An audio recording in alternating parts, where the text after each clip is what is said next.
Alright guys, here we go. It's going to be a little different because, I normally don't do this.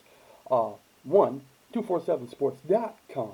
Orange and Brown Report. Used to be Bernie's Insiders. Much love. Um, I post a lot there, and this is where this is going. But this video, obviously, will also go up on YouTube. I've already plastered my wall text there. So this is just going to be a follow-up, easily condensed, so people that don't want to read a freaking essay can just hear it. So, that's right off the front. Just definitely go on the YouTube to get all 12 views, baby. Yeah! But we're just going to read this out real quick. And it's in response to the Cleveland motherfucking Browns being 4-1 and beating what was a 3-1 Indianapolis Colts today. Alright. TEAM. Together, everybody achieves more. First, the obvious. 32. Which is to say, since we dropped a measly 6 in an opening week loss to the Ravens, we've scored 30 plus in every game. 4 in a row. This includes 49 against the Cowboys. But then we have to remember, we scored 32 without Nick Chubb. We scored 32 without the aid of a single rushing touchdown, though we got a defensive TD right when needed. We got 32 when Hunt was being held to a human, even subpar 3.6 yards per carry. And the obvious, we won, despite not having Chubb, despite giving up a kickoff for a TD, despite a million excuses the Browns, the old Browns, but not that old, not the Glory Day Browns, would have fell into to justify a loss. We overcame. Despite there not really being a signature outing today, at least one on offense, no running back had 5 yards per carry, no running back or wide receiver had 100 yards, no skill position, non-QB, had multiple touchdowns. Despite there not being a star game from a star player, we had a sum of parts. Looked at individually, none were impressive, though a single acrobatic catch by OBJ was rather sexy. They somehow all added up, when totaled, to 32 Cleveland and 23 Indianapolis. Now, don't get me wrong, an interception for a TD from a guy with 2 PBU and 4 quarterback hits by Miles, who may well be the defensive MVP when the season is all said and done. We had some standout on defense. But this is an offensive league, and today we would have needed no less than 24 to win. We don't win this one on defense alone, and the special teams put in place by the offense, coupled with a defensive score, to make the 12 offensive points enough. We survived a sluggish offense, one that gave the ball away as often as it produced touchdowns, one that was bottled up but despite still finding ways for wide receivers to complete passes with trickery trying to open things up, because the Cleveland Browns of 2020 are a team. Not a collection of players. Not one player putting everyone on their back and carrying them. This wasn't Chubb being Superman and dragging the Browns to victory. This was without Chubb. And this wasn't with OBJ dominating the scene like Week 4 against the Cowboys. This certainly wasn't Baker Mayfield looking like some future Hall of Famer. This wasn't even Kareem Hunt looking like an All-Pro, Pro Bowl top 3 running back when given the start and the carries. This wasn't efficiency, as the yards per carry was bad. The passing touchdowns interception was bad, and the receptions to target was bad for Landry, OBJ, and Hooper this week, going beyond the usual OBJ issue in this regard. This was ugly offense, at least to look at the stat line, even if a few plays did drop jaws.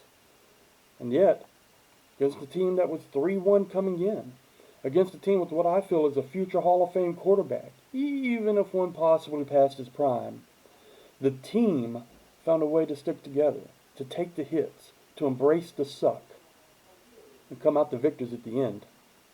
We're never going to remember this game as some offensive mastery, but we can remember this game as the moment the Browns became more than their players.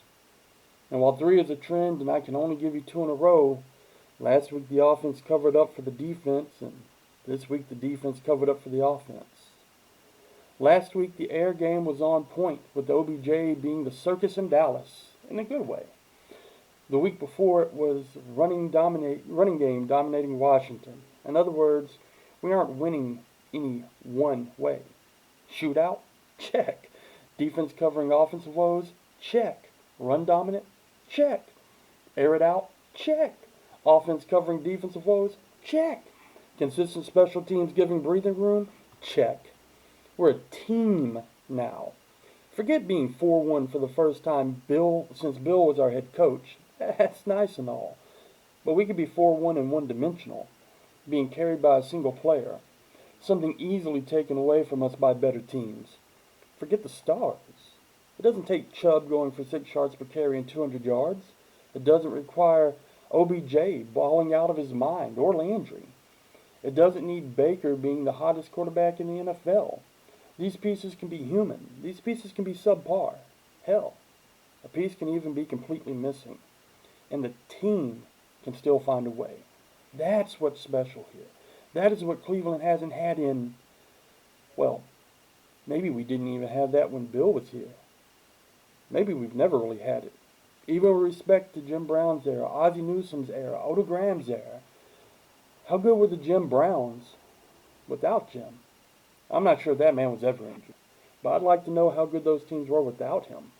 This team, good enough to beat a 3-1 Colts without Chubb. And we're going to have to be a team. Because while the Bengals are doing Bengal things, Baltimore, who stomped us and held us to 6 while dropping 38 on our heads, is 4-1 as well. And Pittsburgh is 4-0. And while we have 156 points, the most in the AFC North, we've given up 149, the most in the AFC North, and have a 7-point differential, thanks to the one-sided Ravens affair erasing all but one TD and extra point from our differential. And Baltimore scored 149, so it's not like they aren't dropping big points. Sure, Pitt's 118 pales in comparison, but they are also down a game. A game might not make up 38 points, but I mean, it could. And Baltimore's played 5 just like us, and only 76 points have been managed on them. Hell, let's imagine the Browns scored 36 and lose 38-36 instead to Baltimore. That's still only 100 points given up in 5 games to our 149.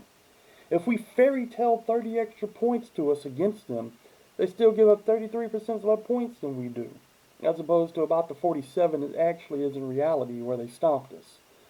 So we can't even really use the, but that's due to us having a really bad game against them, because we can wish that bad game away and the main point still holds true. So to not end up 3rd in the AFC North, this is going to have to be a team. It's the only way. We've got to split with Baltimore, and somebody's got to beat Pittsburgh. Seems reports of their demise were once again premature. And we can, but it would be more comfortable if we didn't. Let a stellar team like the Bengals put up 30 and stay within 1 score of us. We got to conduct our business and put them out. We can't let weak teams hang around, because we've been a weak team before and found ways to beat teams with better records. And while 4 wins doesn't feel good, I bet it feels worse to come up 1 game short because you let a 3-win team get their 4th win against you. We aren't through the storm. And there isn't just one big team ahead of us. We're back to that 2-headed dragon to slay. Pitt and Baltimore are both real and really good. But really, would we want it any other way? Would we want to trip into the playoffs falling over the carcasses of Pitt and Baltimore, where everyone could say we didn't earn it? Where everyone could say we still didn't slay the enemy, we just happened upon their corpses? I don't think so.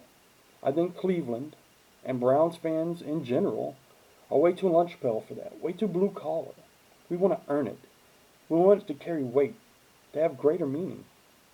Next week is the Steelers, 4-0-0, and with the bye behind them.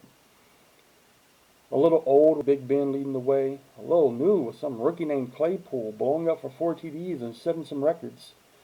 Can we rise to this challenge? Can we beat the team in front of us? Or are we going to fall apart and let the day get away instead of seizing it? And then comes the last fight against the Bengals. What mark will we leave? Will we stumble and fall? Will we barely keep them in the basement? Or will our foot find their throat and press down until there is no resistance? We become a team, ladies and gentlemen. That's a fact. The next question is, have we become a good team? I want to thank you for your time. Go Browns.